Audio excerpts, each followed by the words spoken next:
Welcome to Jane'sDiary.blog. I want to quickly talk about moving on from a broken relationship. Moving on from a relationship that you once cherished and loved is a very hard thing to do. And I know most of the time, even when your partner has done something so horrible that you have no issues walking out the door, the next day will look like something heavy has hit you.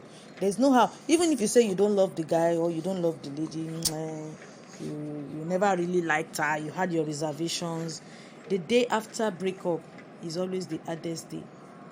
No matter how you try to hide it, how you try to go, some people go to parties, some people go to places where they feel they could forget about what just happened to them.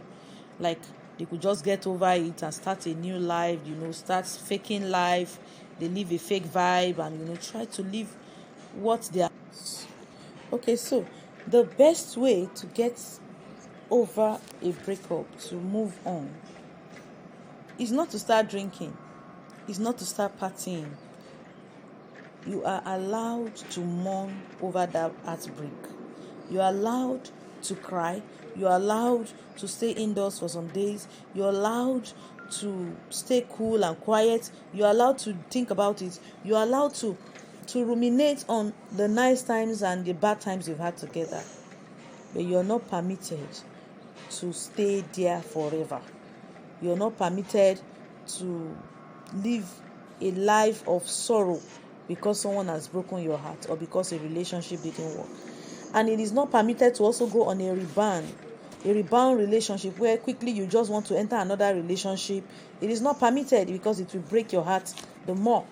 So when you are just coming out from a heartbreak, the best thing to do is to think about it.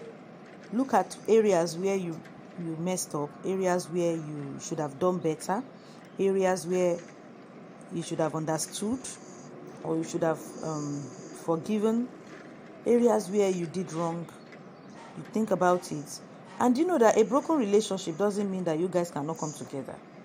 Like somebody you just broke up yesterday and you start calling him your ex or you start calling her your ex. No. The devil you know is better than the angel you don't know. So instead of going on a marathon heartbreaks, like so many heartbreaks, you enter this one, it breaks up, you enter this one, you break up. You can just calm down and think about areas where you need improvements. And then start working on yourself. And possibly that relationship could still come back and you guys could be more better couples in the future. Stay tuned.